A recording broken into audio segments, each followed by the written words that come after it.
Avec G20 en maths, il n'y a jamais de problème, mais que des solutions. À travers cette vidéo, nous allons voir ensemble un exercice bilan sur la continuité et plus précisément la notion du théorème des valeurs intermédiaires. Donc on a un exercice bilan ensemble, partie A, partie B. Donc dans un premier temps, dans la partie A, on étudie une fonction f. On va déterminer ses limites, faire ses variations, répondre à la célèbre question, démontrer que f de x égale à 0 admet une unique solution, donc ici c'est le théorème des valeurs intermédiaires, et enfin le signe de f. Et après on attaquera la partie B sur l'étude de la fonction g. Donc dans un premier temps, on a la fonction f ici, donc x cube moins 3x moins 3. Donc on a vu qu'on allait parler des limites et puis des variations. La première chose qu'il faut avoir comme réflexe, eh bien, c'est de représenter au moins la fonction à la calculatrice. Donc ici va apparaître la fonction f. Donc en fait ici on voit visuellement, d'accord, donc c'est que des conjectures pour nous, entre guillemets au brouillon, que la limite en moins l'infini, ça sera vraisemblablement moins l'infini. En plus l'infini, ça sera plus l'infini. Et pour la question, lorsqu'on vous demande f de x égale 0 admet une unique solution, eh bien on voit que le alpha, c'est une valeur qui va être au-dessus de 2. D'accord? Donc ça, c'est juste visuellement avoir ces approches-là. Et maintenant, on va démontrer chacune des questions.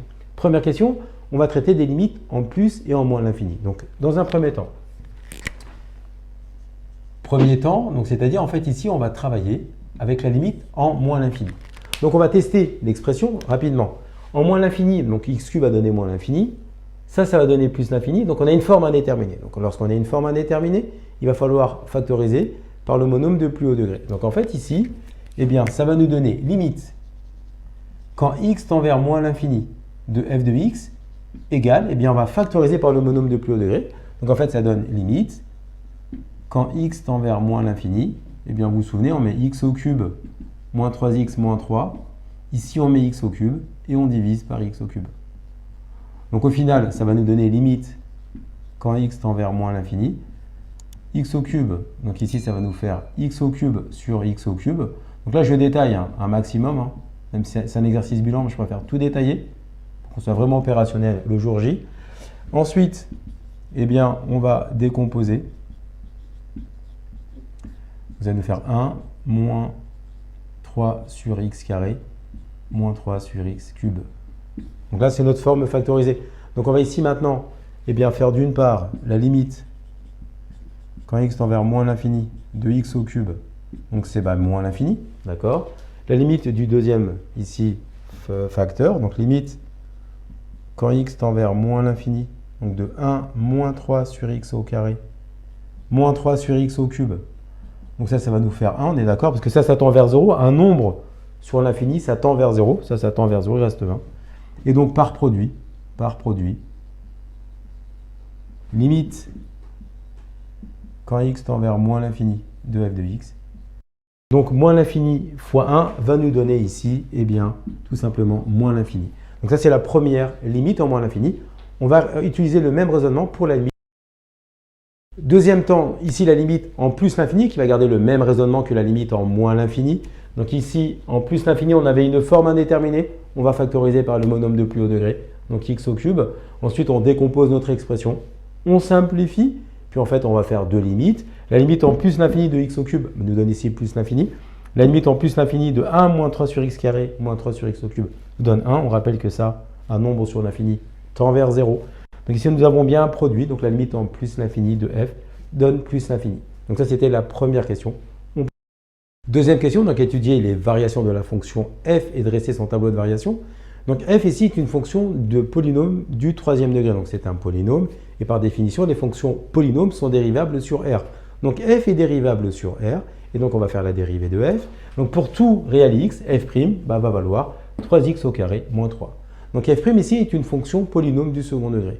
Une méthode qui est peut-être très lourde, mais qui fonctionnera tout le temps, c'est d'appliquer ici le discriminant. Bien entendu, on peut factoriser à l'aide des identités remarquables, mais moi je préfère dire aux élèves, eh bien, si à chaque fois que tu rencontres une fonction du second degré et que tu veux faire le signe, si tu appliques le discriminant, ça marchera tout le temps. Alors bien entendu, on peut aller beaucoup plus vite avec les identités remarquables, mais je vais garder un peu ce leitmotiv en disant là, j'ai du second degré, je fais le discriminant.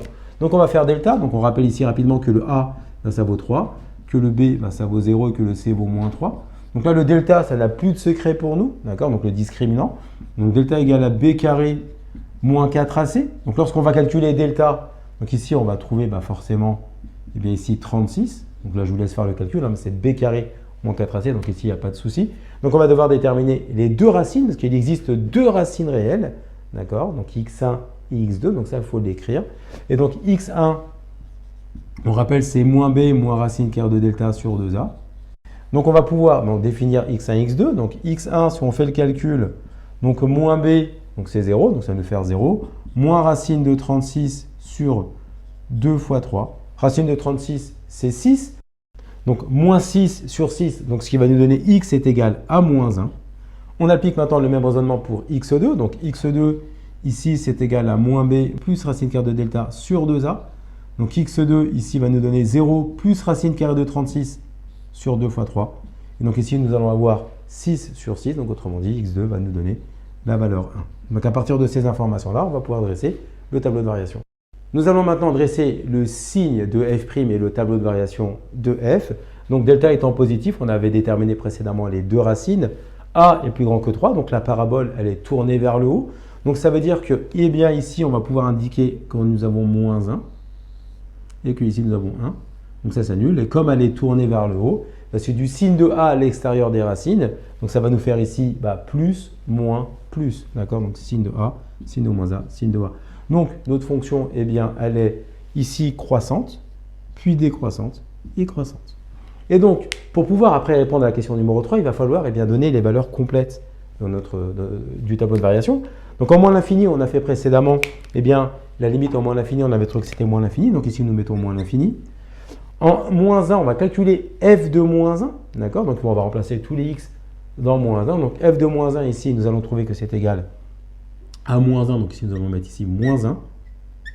D'accord? Pour f de 1, on fait la même chose. On calcule f de 1. Donc ici, ça va nous donner moins 5. Et la limite en plus l'infini, nous l'en faisons au préalable. Et ça nous donnait ici plus l'infini. Donc nous avons dressé ensemble le tableau de variation de la fonction f. On va passer maintenant à la question numéro 3. Troisième question, donc c'est-à-dire ici, on va vérifier que l'équation f de x égale 0 admet une unique solution sur R. Donc on vous a mis ici à droite le tableau de variation. Et donc en fait, on remarque que la fonction f de x est égale à 0 va passer une fois par l'axe des abscisses, graphiquement, sur une valeur à peu près qui sera supérieure à 1. Donc c'est pour ça qu'ici, on l'a modélisé en violet, le alpha. Maintenant, l'objectif, c'est de le démontrer. Donc pour vous, on vous a fait la rédaction standard à appliquer. Donc en fait, qu'est-ce qu'on remarque? On remarque que sur moins l'infini 1, la fonction admet un maximum qui vaut moins 1. Donc elle ne peut pas être nulle. Donc on va le traduire comme ça. On va dire sur l'intervalle moins l'infini 1, on va dire que f est continu, d'accord, et admet un maximum valant moins 1. Donc si elle admet un maximum qui valait moins 1, ça veut dire que sur l'intervalle moins l'infini 1, f de x étant strictement négatif, alors l'équation f de x égale à 0 ne peut pas avoir de solution sur cet intervalle. Donc ça, c'est très important à dire que sur moins l'infini 1, nous n'avons pas de solution pour f de x égale à 0. Maintenant, on va passer à la deuxième étape, c'est-à-dire sur 1 plus l'infini, on va expliquer pourquoi nous avons bien une solution. Donc là, pour ce faire, sur 1 plus l'infini, f est continue, d'accord, et strictement croissante dans notre situation. Or, f de 1, c'est moins 5, donc ça, c'est négatif. Et la limite en plus l'infini, ça donne plus l'infini, donc c'est positif. Donc ça veut dire quoi? Ça veut dire que forcément 0 appartient bien à l'intervalle moins 5 plus l'infini. Et donc de ce fait, d'après le corollaire du théorème des valeurs intermédiaires, alors aussi on parle du corollaire du théorème des valeurs intermédiaires, parce que là on est dans le cas où la fonction elle est strictement croissante, d'accord? Donc après ça dépend de l'écriture de votre prof, est-ce qu'il parle uniquement du théorème des valeurs intermédiaires ou corollaire? Mais la bonne rédaction c'est de vraiment parler du corollaire du théorème des valeurs intermédiaires. Eh bien l'équation f de x égale 0 admet une unique solution qu'on appelle alpha sur l'intervalle 1 plus l'infini. Et donc, on a dit premièrement que sur moins l'infini 1, il n'y avait pas de solution, que sur l'intervalle, 1 plus l'infini, il y a une solution. Et donc, finalement, l'équation f de x égale 0 admet bien une solution sur R qui est alpha. Et donc, maintenant, on va donner son encadrement à l'aide de la calculatrice.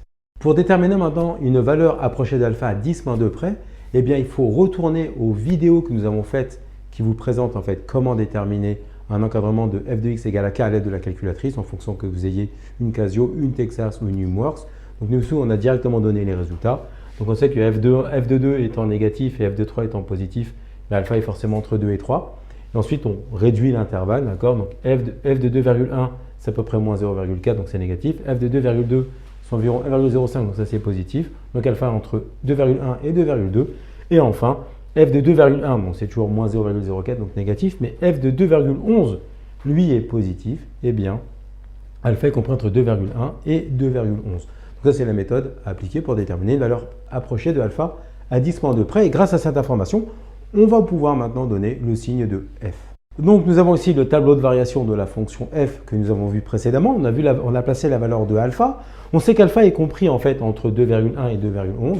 Et donc en fait, qu'est-ce qu'on remarque? On remarque sur le tableau de variation que si vous êtes entre moins l'infini et alpha, eh bien vous démarrez ici à moins l'infini, vous montez jusqu'à moins 1, vous descendez jusqu'à moins 5, et après vous allez traverser l'axe des abscisses en alpha. Donc c'est-à-dire en fait que entre moins l'infini et alpha, vous êtes négatif, vous êtes en dessous de l'axe des abscisses. Et dès qu'on dépasse alpha, eh bien on devient positif parce qu'on est au-dessus de l'axe des abscisses. Donc ici ça nous fait plus. Donc là on a le signe de la fonction f.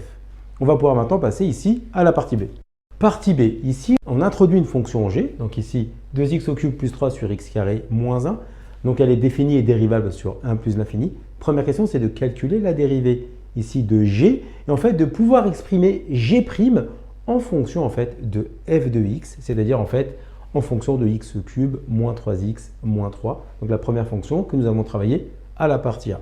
Donc en fait ici, g est une fonction rationnelle, donc elle est dérivable sur 1 plus l'infini, parce que les valeurs interdites c'est moins 1 et 1 ici, d'accord? Donc sur 1 plus l'infini, elle va être dérivable. Donc on va appliquer la formule u sur v. Donc u le numérateur, v le dénominateur. On dérive respectivement le numérateur et le dénominateur. Donc u' ici 6x au carré et v' 2x. Donc maintenant on applique la formule u'v moins uv' sur v carré. Donc u'v moins uv', donc ici sur v carré. On va développer notre expression. D'accord? Et ensuite on réduit. Donc il va nous rester 2x au 4 moins 6x au carré moins 6x. Une fois qu'on est rendu ici, dans l'étape en dessous, vous avez vu, j'ai exprimé chacune des expressions qui sont au numérateur par 2x, que je vais factoriser par 2x. Pourquoi? Parce que ça apparaît x au cube ici, moins 3x, le moins 3. C'est en fait exactement la fonction x cube moins 3x moins 3. C'est ce qui a été demandé. Et c'est vraiment la fonction, en fait, ici, la fonction f. C'est pour ça qu'on dit que g' de x est égal à 2x fois f de x sur x carré moins 1, le tout au carré. Et donc maintenant, grâce à cette écriture, et grâce au signe de f, on va être en mesure de pouvoir donner le signe de g' et finalement les variations de g. Donc dernière étape, c'est ici dresser le tableau de variation de g. On a vu précédemment que g' s'exprimait en fonction de f de x. Donc ici, nous avons une ligne pour 2x, une ligne pour f de x, une ligne pour x carré moins 1 au carré, le global, donc signe de g', et enfin les variations ici de g. Donc en fait, ici pour la deuxième ligne, signe de f, ça tombe bien, regardez à droite, on a travaillé dans la partie A pour pouvoir maintenant répondre en fait au signe de f, donc qui s'annule en alpha. Alpha, on a dit que c'était un nombre qui était supérieur à 1, d'accord, donc il va se situer ici, d'accord. Donc si on va voir alpha, ça annule notre expression, d'accord, ça annule f, et donc ça va annuler g'. Et donc on voit ici que entre 1 et alpha, pour f, ça fait moins, c'est négatif, et entre alpha plus l'infini, ça sera positif. Ensuite, pour les autres, eh bien, ici, pour 2x, comme 2x, x appartient à 1 plus l'infini, 2x est forcément positif, parce que x appartenant à 1 plus l'infini, x est lui-même positif. Donc 2x est positif. Donc ici, pas de souci, ça fait plus, plus. Nous avons ici un carré. Un carré est positif ou nul, mais comme nous travaillons sur 1 exclu plus l'infini, il ne s'annule jamais, donc il est toujours positif. Signe, donc toujours positif, toujours positif. Donc on applique la règle des signes. Plus par moins par plus, donc ici ça va nous donner moins. Et enfin, plus par plus par plus va nous donner plus. Et donc on va être ici maintenant en mesure de pouvoir donner les variations de la fonction g. Et bien ici elle est décroissante sur 1 alpha et croissante sur alpha plus l'infini. Et donc en fait l'objectif de cette vidéo c'était de faire le lien entre l'utilisation du théorème des valeurs intermédiaires qui nous a permis dans la partie A de comprendre et de construire le signe de f et ensuite de générer une fonction g qui va en dérivée, eh bien, s'exprimer en fonction de f de x, donc 2x fois f de x sur x carré moins 1 le tout au carré, et de pouvoir, à son tour, être en mesure de faire le signe de g', et enfin, d'avoir les variations de g. Donc ça, c'est l'objectif de cette vidéo. C'est un exercice standard sur le théorème des valeurs intermédiaires. Comme tu as kiffé la vidéo et que tu veux des bonnes notes en maths, alors tu mets un pouce bleu, tu t'abonnes à notre chaîne, tu poses un commentaire, on y répond sans problème. Ensuite, on t'embarque avec nous sur g20enmaths.com, des exercices corrigés, des détails de ouf avec ça. Plus d'excuses pour pas avoir de bonnes notes en maths. Et bien sûr, rendez-vous sur nos réseaux sociaux.